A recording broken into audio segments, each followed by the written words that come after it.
Hey, thanks for clicking on the video. Today we're going over some of the sandbox changes coming in Act 2, which is launching this coming Tuesday. With that update, we're getting the continued story, the new Tomb of Elders activity, which seems pretty cool, new artifact perks, sandbox tuning, and we should also see some all-new tonics, at least based off of this triumph, it sounds like we should. But for today's video, we're gonna look at a big buff that's hitting all three classes. This buff is the big one you might have heard a bit about that is affecting our roaming supers and the regen rate. Now, before you assume that this doesn't really matter, with what we have access to now, compounded with next week changes, supers will have the option of just being a fourth ability, something that you can spam when you build into it. But before we continue and look at how we can make that possible, let's quickly take a look at what Bungie has specifically said. All of our info comes from the most recent TWID, where they gave us this massive block of text with the changes within. The actual patches are here that read, starting with Act 2, we will be changing the damage-based recharge parameters for all roaming supers against PvE combatants only, and increasing the amount of super energy gained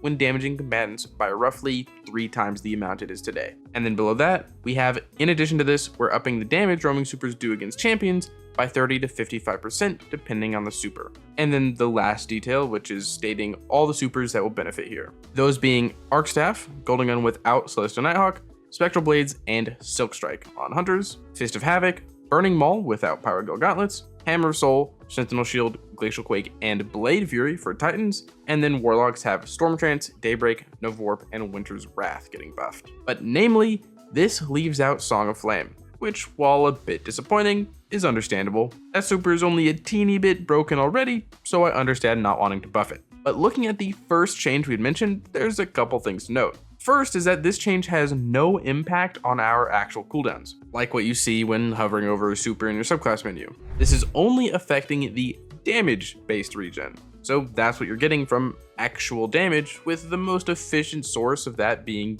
usually primary weapon damage. But abilities do work here. This mechanic is what allows weapons like Outbreak Perfected to generate entire supers within seconds, although this example is in a fireteam setting. But what I want to dial in on, especially for this video, is how closely we can replicate that fireteam setting crazy super regen solo come Tuesday. Using Outbreak against Carl, we kill him in about 14 seconds. But what's important to notice is what our super bar looks like at that moment when we kill him. In just 14 seconds, we get around 35% of our super, that being Daybreak. And what's the change we're getting? A 3 times increase. Assuming that there's been no miscommunication and that this gets implemented correctly, that would give us a full super in just about 15 seconds. With no fire team, no special setup, just shooting your gun will do that. But it is important to realize that Outbreak is well suited for this. I showed the clip earlier, but it already gens a lot of super on its own. That being said though,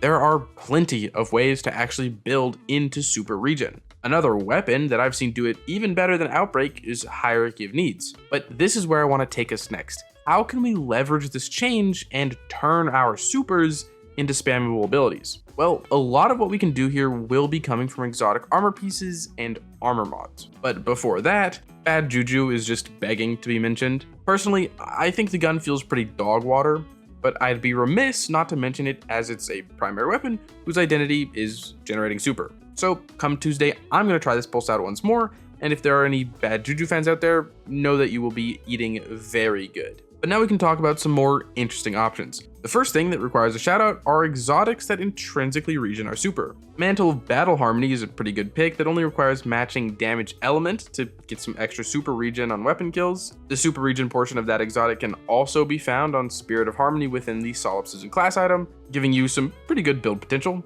Other than that, Skull of Dire Ahamkara is a very interesting one that is no longer exclusive to Nova Bomb, if you didn't know.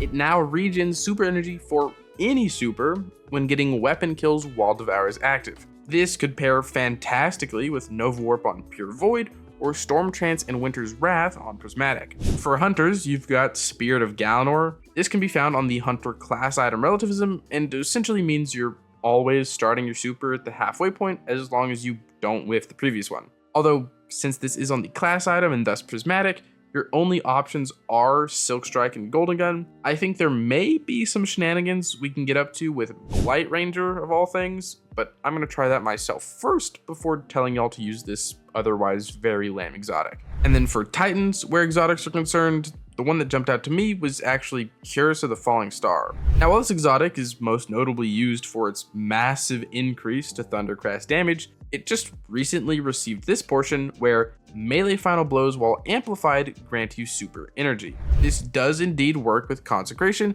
and I'm imagining a world, as odd as it may be, where you can run Hammers, Glacial Quake, or Blade Fury with Curse of a Falling Star on. You just run around, consecrate everything, and because the ignitions do so much damage, you get whole supers back in just a couple melees. I mean, look at this clip. 2 consecrations generates 50% of our super. If you add on a 3x generation to that, you'll actually be spamming them. As for what else Titans have, I'm actually not sure. I think I'm pulling a blank, but I think Curse of a Falling Star is probably your best bet. But outside of exotics comes the actual secret sauce that I think will allow for a number of varied builds when it comes to using supers as a 4th ability. And it's actually in the armor mod section and pretty much just hands-on. Look at this clip. Consecration Titan, this time with Syntheseps instead of Curus, and I'm also generating like 50% of my super thanks to hands-on giving me energy, and then also the insane damage that comes from a Syntho Slam giving me energy.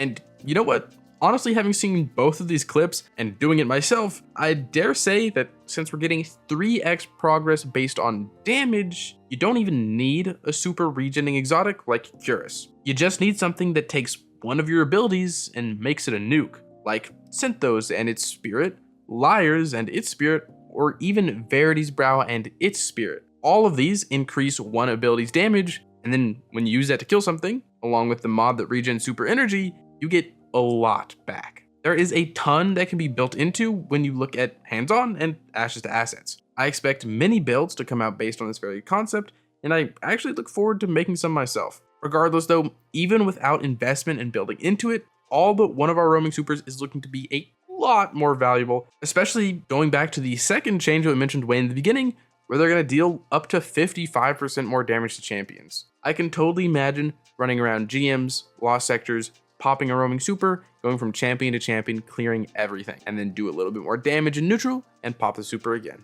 Next week, this change is going to be massive, so don't forget it. And I actually think that's everything I wanted to say. Thank you so much for watching this far into the video. Your viewership means a ton. Again, we had just hit 10K subscribers, on to the next milestone, whatever that may be. And I'm super happy to have you guys with me. If you want to support me and support the channel, a like, a comment, a subscription goes a very long way. It helps me out in the algorithm. If you want to support me and support the channel, but you can't think of a comment down below. Supers. And with that, as usual, I hope you are having a great day, and I hope to see you around.